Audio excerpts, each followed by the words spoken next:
Welcome back to the Stanley Parable. Phone's ringing. Let's see. Where else can we go?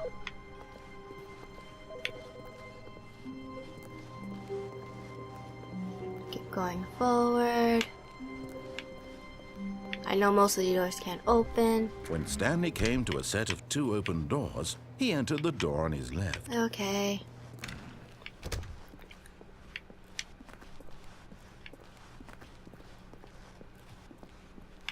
Yet Moving there was not along. a single person here either. Feeling a wave of disbelief, Stanley decided to go up to his boss's office, hoping he might find an answer there.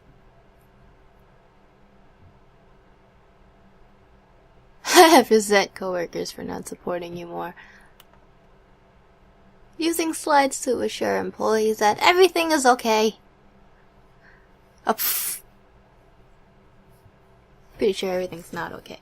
Everyone is unique. You, most of all. Where's the Asian in this? Number of slides on this slide. Charts, charts, and slides. Slides!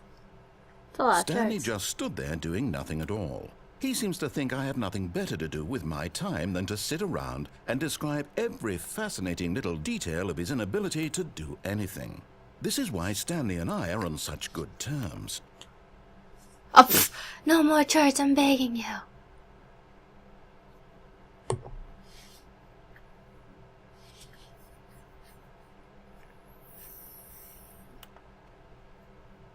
Something about top 20. Wait, what? Why did we hire you? What are your dreams of the future? Mitosis. A boat. Plant life. Okay, that's all of them. There we go. Coming to a staircase, Stanley walked No, we go upstairs downstairs. to his boss's office. We go downstairs. Oh, red lights.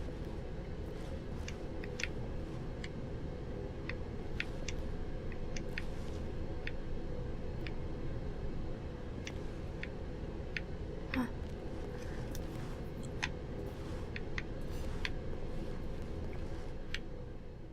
But Stanley just couldn't do it. He considered the possibility of facing his boss, admitting he had left his post during work hours. He might be fired for that. And in such a competitive economy, why had he taken that risk? All because he believed everyone had vanished? His boss would think he was crazy. And then something occurred to Stanley. Maybe, he thought to himself, maybe I am crazy. All of my co-workers blinking mysteriously out of existence in a single moment for no reason at all? None of it made any logical sense. And as Stanley pondered this, he began to make other strange observations. For example, why couldn't he see his feet when he looked down? Why did doors close automatically behind him wherever he went? And for that matter, these rooms were starting to look pretty familiar. Were they simply repeating? No, Stanley said to himself, this is all too strange. This can't be real.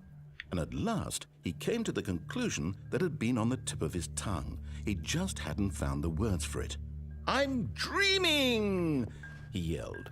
"This is all a dream." Oh, what a relief Stanley felt to have finally found an answer, an explanation. His co-workers weren't actually gone. He wasn't going to lose his job. He wasn't crazy after all. And he thought to himself, I suppose I'll wake up soon. I'll have to go back to my boring real-life job pushing buttons. I may as well enjoy this while I'm still lucid. So, he imagined himself flying and began to gently float above the ground. Oh, Jesus Then Christ. he imagined himself soaring through space on a magical starfield, and it too appeared. It was so much fun, and Stanley marveled that he had still not woken up. How was he remaining so lucid? And then perhaps the strangest question of them all entered Stanley's head. One he was amazed he hadn't asked himself sooner. Why is there a voice in my head dictating everything that I'm doing and thinking? Now the voice was describing itself being considered by Stanley, who found it particularly strange. I'm dreaming about a voice describing me, thinking about how it's describing my thoughts, he thought. And while he thought it all very odd and wondered if this voice spoke to all people in their dreams, the truth was that, of course, this was not a dream. How could it be? Was Stanley simply deceiving himself, believing that if he's asleep, he doesn't have to take responsibility for himself? Stanley is as awake right now as he's ever been in his life. Now, hearing the voice speak these words was quite a shock to Stanley. After all, he knew for certain, beyond a doubt, that this was in fact a dream. Did the voice not see him float and make the magical stars just a moment ago? How else would the voice explain all that? This voice was a part of himself too. Surely, if he could just... He would prove it. He would prove that he was in control, that this was a dream. So he closed his eyes gently, and he invited himself to wake up. He felt the cool weight of the blanket on his skin, the press of the mattress on his back, the fresh air of a world outside this one. Let me wake up, he thought to himself. I'm through with this dream. I wish it to be over. Let me go back to my job. Let me continue pushing the buttons. Please, it's all I want. I want my apartment, and my wife, and my job. All I want is my life exactly the way it's always been. My life is normal. I am normal. Everything will be fine. I am okay. Okay. No, fuck. This is the same place. Stanley began screaming. Please, someone, wake me up. My name is Stanley. I have a boss. I have an office. I am real. Please, just someone tell me I am real. I must be real. I must be. Can anyone hear my voice? Who am I? Who am I? And everything went black. Ah!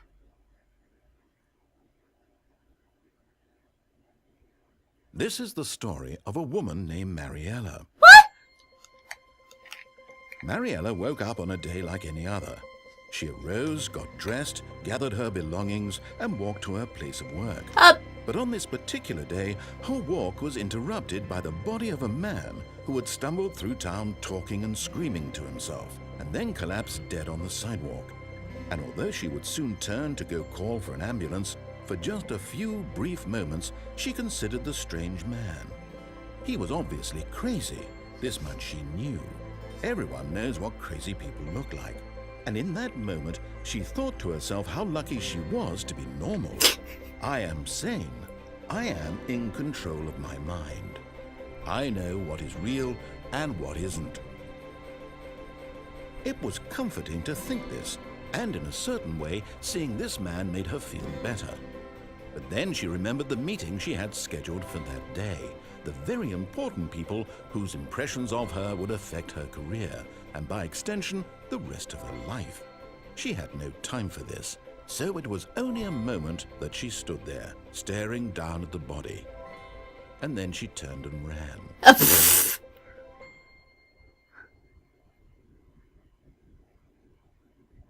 Stanley's backside looked pretty nice, I guess.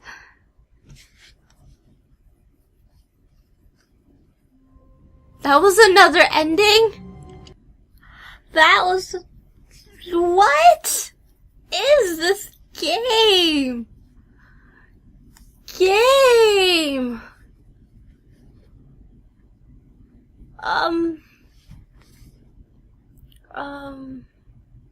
Okay. Well, I guess this concludes another branching path of the Stanley parable.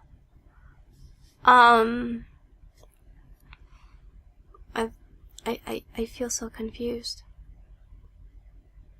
I'm gonna be telling this all to Steve later on, and then I'm gonna be like, I've never been so confused. So I'll see you guys later, I guess.